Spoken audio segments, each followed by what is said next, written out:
नल दमयंती कथा भाग 11। व्रतजब जी कहते हैं, युधिष्ठिर, विद्रभ, नरेश, भीम ने अयोध्यापति ऋतुपर्ण का स्वागत सत्कार किया। ऋतुपर्ण को अच्छे स्थान पर ठहरा दिया। उन्हें कुंजनपुर में स्वयंवर का कोई चिन्ह नहीं दिखाई पड़ा। भीम को इस बात का बिल्कुल पता नहीं था कि राजा ऋतुपर्ण मेरी पुत्री का स्वयंवर का निमंत्रण पाकर यहाँ आए हैं।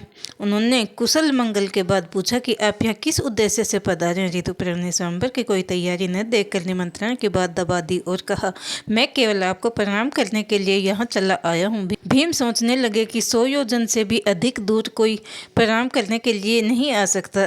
फिर भी आगे चलकर यह बात खुल जाएगी। भीम ने फिर सत्कार के साथ आग्रह करके ऋतुपर्ण को अपने यहाँ रख लिया और भावुक भी वासना के साथ अश्वशाला में ठहरकर घोड़ों की सेवा में संलग्न हो गए। दमयंती व्याकुल होकर सोचने लगी कि रथ की ध्वनि तो मेरे पतिदेव के रथ के समान ही जान पड़ती थी, परंतु उनके दर्शन नहीं हो रहे हैं। हो न हो वासना ने उनसे रथ विद्या सीख ली होगी, इसी कारण रथ उनका मालूम पड़ता है। संभव ऋतुपर्ण को भी यह विद्या मालूम हो। उसने अपनी दासी को बुलाकर कहा, केसनी, तू जा इस बात का पता लगा कि वह क्रूर पुरुष कौन है। संभव है ये ही हमारे पतिदेव हों।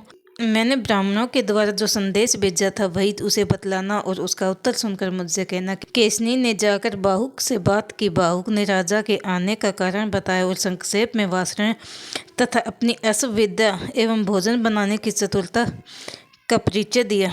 केसनी ने पूछा, बाहुक, राजा नल कहाँ है? क्या तुम जानते हो अथवा तुम्हारा साथी वासना जानता है? बाहुक ने कहा, केसनी, वासना राजा नल के बच्चों को यहाँ छोड़कर चला गया था। उसे उनके संबंध में कुछ भी मालूम नहीं है। इस समय नल का रूप बदल गया। वे छिपकर रहते हैं। उन्हें या तो स्वयं वे पहचान सकते हैं या उनकी पत्नी दमयंती, क्योंकि वे अपने गुप्त चिन्हों को दूसरों के सामने प्रकट नहीं करते हैं।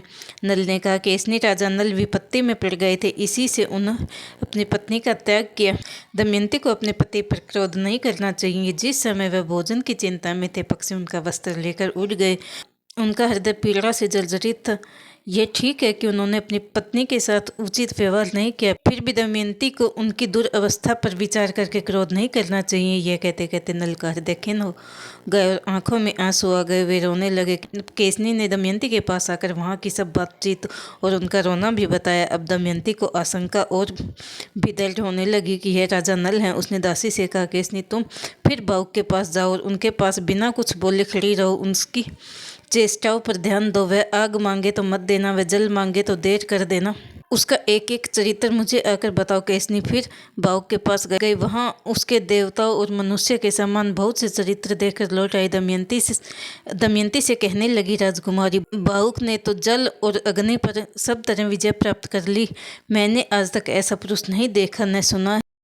यदि कहीं नीचा द्वार आ जाता है तो वह झुकता नहीं, उसे देखकर द्वार ही ऊंचा हो जाता है। वह बिना झुके ही चला जाता है। छोटे से छेद में भी उसके लिए गुफा बन जाता है।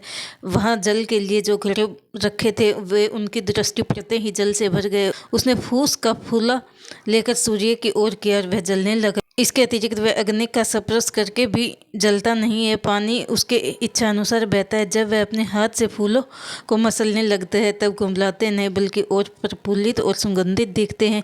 इन अद्भुत लक्षणों को देखकर मैं बहुत चकित रह गई और बड़ी शीघ्रता के साथ तुम्हारे पास आई हूँ। दमयंती बाहुक के क्रम और चेष्टाओं को सुनकर निश्चित रूप से जान गई कि ये अवश्य मेरे पतिदेव हैं। उसने केसनी के साथ अपने दोनों बच्चों को नल के पास भेज दिया।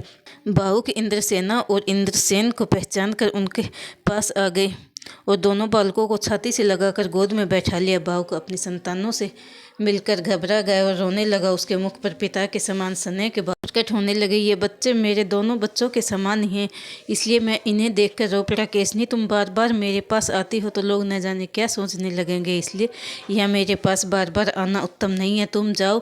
केसनी ने दमयंती के पास आकर वहाँ की सारी बातें कह दी। अब आगे क्या होगा? क्या दमयंती और नल का विवाह दोबारा होगा? जानने के लिए कहानी के अगले भाग तक बने रहें।